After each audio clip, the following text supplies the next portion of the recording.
గేట్లు తెరవడమే లేట్. కాంగ్రెస్లోకి చేరికలు జోరందుకున్నాయి. రేవంత్ రెడ్డి చెప్పినట్టుగా కేసీఆర్ వెంట ఆయన ఫ్యామిలీ తప్ప ఎవరు ఉండేలా కనిపించడం లేదు. అదును చూసి వేటు వేయడంతో బీఆర్ఎస్ ఖాళీ అవ్వడం తప్పేలా లేదు. రేవంత్ దెబ్బకు బీఆర్ఎస్ దుకాణం బంద్ కావాల్సిందేనా అనే అనుమానాలు తలెత్తుతున్నాయి.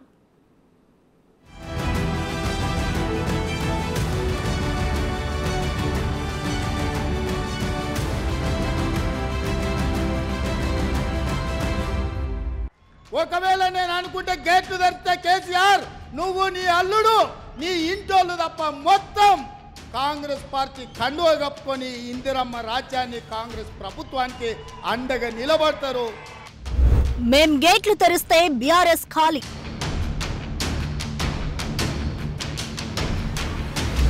కేసీఆర్ ఫ్యామిలీ తప్ప ఎవరు ఉండరు.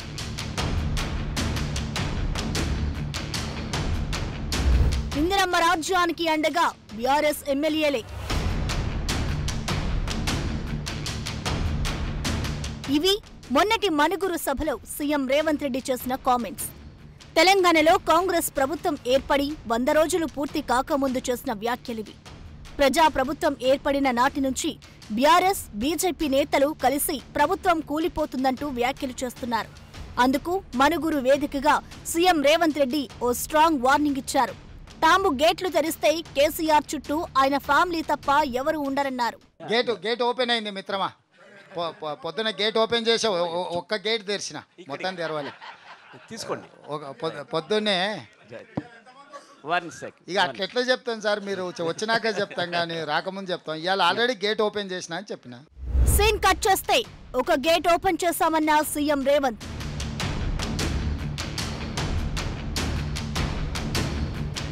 ఇక ముందుంది అసలు సినిమా అని స్వీట్ వార్నింగ్.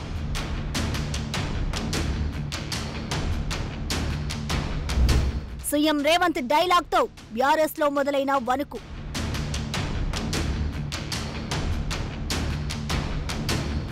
మనం పైకి విసిరిన రాయి తిరిగొచ్చి మనకే తగలడం అంటే ఇదే.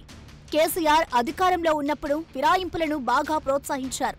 ప్రతిపక్షాలను బలహీనపరిచి కొన్ని నియోజకవర్గాల్లో ఆయా పార్టీలకు పోటీలో నిలబెట్టేందుకు సరైన అభ్యర్థి కూడా లేకుండా చేసి రాష్ట్రంలో తిరుగులేని శక్తిగా ఎదిగారు. సరిగ్గా ఇప్పుడు అదే పరిస్థితి బీఆర్ఎస్ పార్టీకి ఎదురైంది. పార్లమెంటు ఎన్నికల వేళ అభ్యర్థులే కరువైన పరిస్థితి నెలకొంది. ఓవైపు 2023 అసెంబ్లీ ఎన్నికల్లో గెలిచిన ఎమ్మెల్యేలు, మరోవైపు సిట్టింగ్ ఎంపీలు ఒక్కొక్కరిగా పార్టీని వీడడం గులాబీ బాస్తో పాటు క్యాడర్ను కలవరపెడుతోంది. 5 సిట్టింగ్ ఎంపీలు ఒకరి తర్వాత ఒకరు రాజీనామా చేయడం కారుకి భారీ కుదుపు అనే చెప్పవచ్చు. ముందుగా జహీరాబాద్ ఎంపీ బీబీ పాటిల్ బీజేపీలో చేరారు. ఆయన అదే నియోజకవర్గ బీజేపీ అభ్యర్థిగా నిలబడనున్నారు. నాగర్ కర్నూల్ ఎంపీ రాములు బీజేపీలో చేరి కొడుకుకి టికెట్ ఇప్పించుకున్నారు.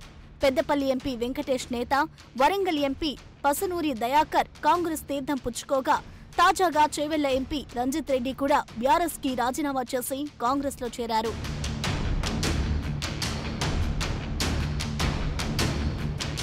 బీఆర్ఎస్ నుంచి కాంగ్రెస్ లోకి చేరికలు జోరందుకోవడంతో ఆ పార్టీ నేతలు అగ్గి మీద గుగ్గిలమవుతున్నారు. పార్టీలు మారిన వారిని వదిలే ప్రసక్తే లేదని హెచ్చరిస్తున్నారు. బెదిరింపు రాజకీయాలు చేస్తున్నారని ఆరోపణలు చేస్తున్నారు. ఇవాళ ముఖ్యమంత్రి హోదాలో మీరు చేస్తున్నటువంటి చిల్లర ప్రయత్నం ఏంది రేవంత్ రెడ్డి గారు? ఏ ముఖం పెట్టుకొని ఇవాళ మీరు దానం నాగేందర్ను పక్కన పెట్టుకొని మీరు ఇవాళ జాయిన్ చేసుకున్నారు? దానికి సమాధానం చెప్పాలా? మేము మాత్రం వదిలిపెట్టేది లేదు. నా దానం నాగేందర్ను వదిలిపెట్టము, నా రంజిత్ రెడ్డిని వదిలిపెట్టము, మిగతా పార్టీని వదిలిపెట్టి పార్టీ కండువ మీద గెలిచినటువంటి వాళ్లను, పార్టీ కార్యకర్తల చెమట చుక్కల మీద ఎన్నికలలో గెలిచి అధికారంలోకి వచ్చినటువంటి వాళ్ళని ఎవరిని కూడా వదిలిపెట్టం. బీఆర్ఎస్ నేతల వ్యాఖ్యలకు కాంగ్రెస్ నుంచి రివర్స్ కౌంటర్లు పడుతున్నాయి. బీఆర్ఎస్ నేతలు కాంగ్రెస్ లో చేరడం వెనుక ఇలాంటి ప్రలోభాలు లేవని స్పష్టం చేశారు ఢిల్లీలోని తెలంగాణ ప్రభుత్వ అధికారి ప్రతినిధి మల్లు రవి. తెలంగాణలో రాజకీయ పునరేకీకరణ జరుగుతోందన్నారు. ఇవాళ తెలంగాణ రాష్ట్రంలో జరుగుతున్నది రాజకీయ పునరేకీకరణ, పొలిటికల్ పోలరైజేషన్ జరుగుతుంది. తెలంగాణలో రాజకీయ పునరేకీకరణలో భాగంగానే 2023 మొన్న జరిగినటువంటి అసెంబ్లీ ఎన్నికల్లో బీఆర్ఎస్ ఓటేసినటువంటి ఓటర్స్ అంతా వారు ఈసారి కాంగ్రెస్ పార్టీకి ఓటేసి స్పష్టమైన మెజార్టీతో కాంగ్రెస్ ప్రభుత్వాన్ని ఏర్పాటు చేశారు. ఆ టీఆర్ఎస్ పార్టీలో ఉన్న ఎంపీలు ఎమ్మెల్యేలు కూడా రాజకీయ పునరేకీకరణలో భాగంగానే ఇప్పుడు కాంగ్రెస్ పార్టీలో చేరుతున్నారు తప్ప కాంగ్రెస్ పార్టీ ఆకర్ష పథకం కానీ కాంగ్రెస్ పార్టీ ప్రలోభపెట్టడం కానీ ఏమీ చేయలేదు. 100 రోజుల పాటు తాము ప్రజలకు సుపరిపాలన అందించాలనే లక్ష్యంతో ముందుకు సాగామని సీఎం రేవంత్ రెడ్డి చెప్పారు. ప్రభుత్వాన్ని పడగొడతామంటే మేం ఊరుకుంటామా అని రేవంత్ ప్రశ్నించారు. 100 రోజుల పాలన తర్వాత పార్లమెంటు ఎన్నికలకు నగారా మోగిందని, పరిపాలనను అధికారులకు అప్పగించి తెలంగాణ కాంగ్రెస్ పార్టీ అధ్యక్షుడిగా అసలు రూపం చూపిస్తానని రేవంత్ చెప్పారు. ఇప్పటి నుంచి తన రాజకీయం ఏమిటో బీఆర్ఎస్, బీజేపీ పార్టీలకు చూపిస్తారని ఆయన హెచ్చరించారు. బీఆర్ఎస్ వాళ్ళు, బీజేపీ వాళ్ళు మీ ప్రభుత్వాన్ని పడగొడతాం అని చెప్పి వాళ్ళు కుట్రలు చేస్తున్నారు. కుట్రల్ని తిప్పికొట్టాలంటే మేము కొన్ని కఠినమైన నిర్ణయాలు తీసుకోవాల్సిన పరిస్థితి వచ్చింది. ప్రజలెన్నుకున్న ప్రభుత్వాన్ని పారదర్శకంగా పనిచేయడాన్ని అవకాశం ఇవ్వకుండా కేసీఆర్ నుంచి మొదలు పెడితే కడియం శ్రీహరి గారు లాంటి వాళ్ళు కూడా ఈ ప్రభుత్వం 3 నెలలే ఉండదని, డాక్టర్ లక్ష్మణ్ గారు కూడా ఈ ప్రభుత్వము ఎన్నికలు అయిపోయిన ఎంబడే మా ఆపరేషన్ మొదలు పెడతామని, ఇది దేనికి సంకేతము? ఈ 100 రోజుల్లో ఎక్కడైనా ఏదైనా ఫిరాయింపులకు కానీ లేకపోతే రాజకీయంగా వేరే రకమైన ప్రయత్నం మేము ఎక్కడైనా చేసినామా?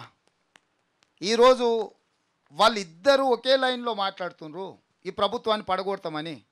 అంటే వాళ్ళు పడగొడితే చూసుకుంటూ కూర్చుంటామా? కుక్క కాటుకు చెప్పు దెబ్బ అని పెద్దలు చెప్పిండ్రు, కొట్టకుట్టు ఊరుకుంటామా? కొడతాం కదా. నేను ముందే చెప్పినా కదా, సరే మీరు తారీఖు పెట్టుర్రి చెప్తా కదా అని. అందుకే ఈరోజు మొదలు పెట్టిన, మీరు ఇంకా చూసినట్లేరు. 100వ రోజు మొదలుపెట్టిన, 100 రోజుల పరిపాలన మీదనే పెట్టిన. ఈరోజు ఎన్నికల నగారం మోగింది కాబట్టి ఇంకా ఎన్నికల రూపం చూపిస్తా. రాజకీయ పార్టీ అధ్యక్షుడిగా ఈ రోజు నుంచి రాజకీయ పార్టీ అధ్యక్షుడిగా పని మొదలు పెడతా కదా. నిన్నటి కోడ్ రానంత వరకు ముఖ్యమంత్రిగానే వ్యవహరించిన. ఎందుకంటే చాలా నిబద్ధతతోని రోజుకు 18 గంటలు ప్రతిరోజు పనిచేసిన 100 రోజులు. ఎక్కడ కూడా చిన్న తప్పిదానికి కూడా అవకాశం ఇవ్వకుండా పరిపాలన ఇచ్చినని నేను అనుకుంటున్నా. నిన్న 3 గంటలకు ఎన్నికల ప్రధాన అధికారి ఎన్నికల నగార ఊదిండు. ఈ 100వ రోజు రాజకీయపరమైన నిర్ణయం తీసుకున్నా. మీకు ఇంకా అంటే పార్టీ ప్రెసిడెంట్కి ఆల్రెడీ యాక్టివిటీ మొదలుపెట్టిన. వాస్తవానికి కొద్ది రోజుల ముందు వరకు భవిష్యత్తులో ఏమైనా జరగొచ్చని పార్టీ శ్రేణుల్లో జోష్ నింపే ప్రయత్నం చేశారు కేసీఆర్. దీంతో రాజకీయ వ్యూహాలు రచించే సామర్థ్యం ఉన్న కేసీఆర్ కాంగ్రెస్ ప్రభుత్వాన్ని ఇరుకున పెడతారేమోనని ఒకానొక దశలో అనుమానాలు వ్యక్తమయ్యాయి. కానీ వారి పార్టీ నుండే ఎమ్మెల్యేలు, ఎంపీలు జంప్ అవ్వడం కార్యకర్తలను ఆందోళనకి గురిచేస్తోంది. ఇదే టైంలో లిక్కర్ కేసులో కవిత అరెస్టుతో సింపతి రాకపోగా మరింత డ్యామేజ్ చేసింది. ఎన్నికల స్టంట్ అని బీజేపీ, బీఆర్ఎస్ ఒకటే అని ఎత్తిచూపడంలో కాంగ్రెస్ విజయం సాధించింది. దీంతో పార్లమెంటు ఎన్నికల్లో కారు 3వ స్థానానికి పడిపోవచ్చని రాజకీయ విశ్లేషకులు అభిప్రాయపడుతున్నారు. మొత్తంగా వరుస వలసలతో బీఆర్ఎస్ ఖాళీ అవుతోంది. రేవంత్ చేసిన వ్యాఖ్యలతో భవిష్యత్తులో ఎన్నికలకు ముందే మరికొంతమంది కాంగ్రెస్ తీర్థం స్వీకరించే అవకాశాలు మెండుగా కనిపిస్తున్నాయి. మెయిన్గా గేట్లు తెరిచామని సీఎం చేసిన వ్యాఖ్యలు బీఆర్ఎస్ నేతల్లో గుబులు రేపుతున్నాయి.